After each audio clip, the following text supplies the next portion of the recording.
स्वागत है आप सभी का हमारे YouTube channel study with AK sir में। आज मैं बताने जा रहा हूँ शिक्षा निदेशालय राष्ट्रीय राजधानी क्षेत्र दिल्ली आकलन कार्य पत्रक है 4।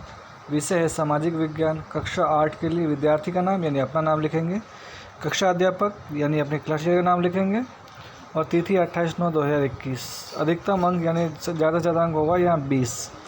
उसके बाद स्रोत आधारित प्रश्न है। यहाँ पर नीचे दिए गए स्रोत को ध्यानपूर्वक पढ़िए और दिए गए प्रश्न संख्या 1 से 4 के सही उत्तर वाले विकल्प के गोले को पेंसिल से काला कीजिए।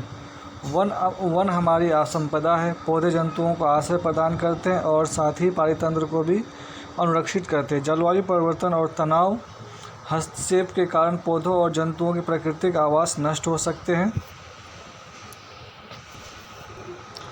बहुत सी जातियां अनुरक्षित एवं संकटपूर्ण है और कुछ लुप्त होने के कगार पर। वनमूलन, मृदा अपरदन, निर्माण कार्य, दावानल, भूस्खलन में से कुछ मानव प्राकृतिक कारक हैं जो मिलकर इन महत्वपूर्ण प्राकृतिक संस्थाओं के लुप्त होने की प्रक्रिया को बढ़ावा देते हैं। आज की मुख्य चिंताओं में से एक है अनाधिकार शिकार करने की संख्या का बढ़ना, जिससे कुछ खास प्रजातियों की संख्या में तेज़ी से कमी आई है। पशु खाल, चमड़ा, नाखून, दांत, पंखों के साथ सींगों का एकत्रीकरण और गैरकानूनी व्यापार के लिए जंतुओं का अनाधिकार शिकार किया गया और इसमें से कुछ जंतु चीता, शेर, हाथी, ब्लैक बक, मगरमच्छ, दरियाई घोड़ा, हिम तेंदुआ, शुतुरमुर्ग और मोर है। तो बच्चों यहाँ कुछ क्वेश्चन दिया हुआ है। पौधे और जंतुओं के प्राकृतिक आवास नष्ट होने का कारण है। तो बच्चों पौधे और जंतुओं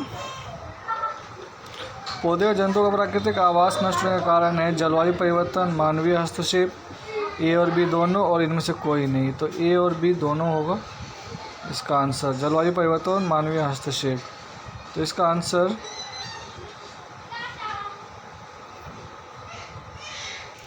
तो बच्चों क्वेश्चन नंबर फर्स्ट का जो आंसर होगा वो होगा सी। उसके बाद वन्य जीवों की कम संख्या का एक प्रमुख कारण है प्राणी उद्गम, निर्माण, जंगलों के क्षेत्रों का बढ़ना, अनाधिकार शिकार, इनमें से कोई नहीं। तो इसका आंसर हो जाएगा। तो बच्चों क्वेश्चन नंबर 2 का जो आंसर होगा वो होगा डी, इनमें से कोई नहीं। उसके वन्य जीवों के शिकार का प्रमुख कारण है खाल, सींगों का एकत्रीकरण, दांत या उपरोक्त सभी। तो इसका आंसर डी हो जाएगा, उपरोक्त सभी। उसके बाद क्वेश्चन नंबर 4 है, इसका तो डी हो जाएगा। उसके बाद क्वेश्चन नंबर 4, निम्नलिखित में से क्या प्राकृतिक संसाधनों को लुप्त होने के प्रमुख मानवीय कारणों में से नहीं है? शिकार, निर्माण कार्य, वनमूलन या भूस्खलन। तो भूस्खलन जो है वो मानवीय कारण नहीं है। उसके बाद कुछ प्रश्न दिया हुआ है, इसमें 3 प्रश्न दिया हुआ है, 3 प्रश्न, और तीनों के लिए 2-2 अंक है। तो बच्चों पहला क्वेश्चन है इसका, भूमि के कोई 2 उपाय लिखिए। भूमि के कोई 2 उपाय, तो इसका आंसर होगा। तो बच्चों क्वेश्चन नंबर 5 का जो आंसर होगा वो ये 2 है। भूमि के एक महत्वपूर्ण संसाधन माना जाता है। इसका उपयोग विभिन्न उद्देश्यों के लिए किया जाता है। तो इसका 1 नंबर है कृषि के लिए, मकान बनाने, सड़क बनाने, उद्योग लगाने के लिए किया जाता है। उसके बाद क्वेश्चन नंबर 6 है, पारितंत्र से आप क्या समझते हैं? भारत में इसके प्रति व्यक्ति जल की उपलब्धता कम क्यों हो रही है?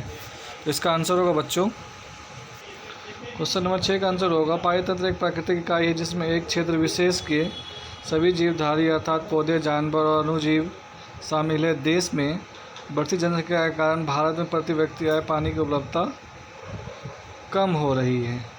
तो ये है बच्चों आपका आंसर क्वेश्चन नंबर 6 का। उसके बाद है क्वेश्चन नंबर 7 है, वन्य जीवों के संरक्षण के किन्हीं 2 उपायों को लिखिए। तो इसका आंसर होगा बच्चों क्वेश्चन नंबर 7 का आंसर है प्राकृतिक आवासों का संरक्षण, दुर्लभ पौधे जैसे जानवरों की प्रजातियों के उनके उत्पादों के निर्यात पर प्रतिबंध लगाना। ये क्वेश्चन नंबर 7 के 2 आंसर है। उसके बाद देखते हैं क्वेश्चन नंबर 8 क्या है।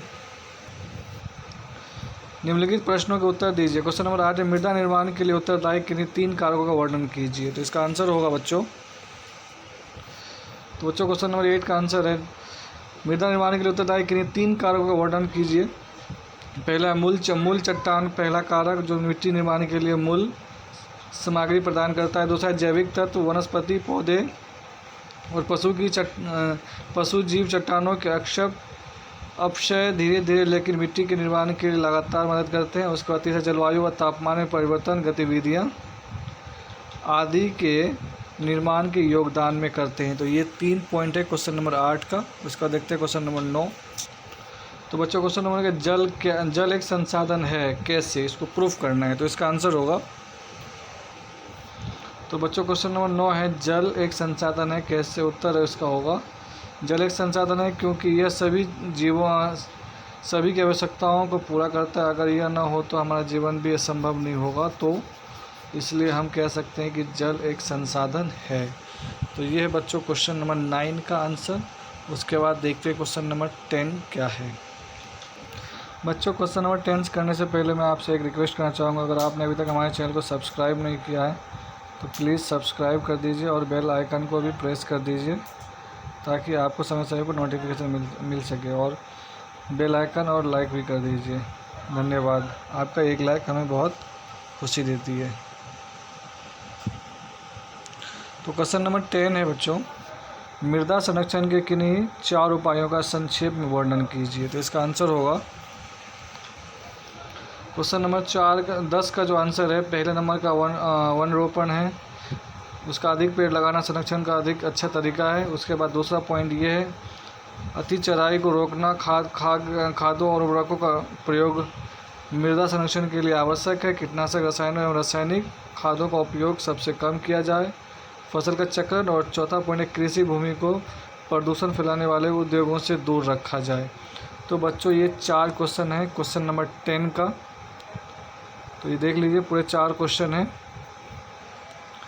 बच्चों आप अगर हमारे चैनल पे अभी नए हैं तो please subscribe, like and comment करके बताइए कि ये वीडियो कैसी लगी। धन्यवाद।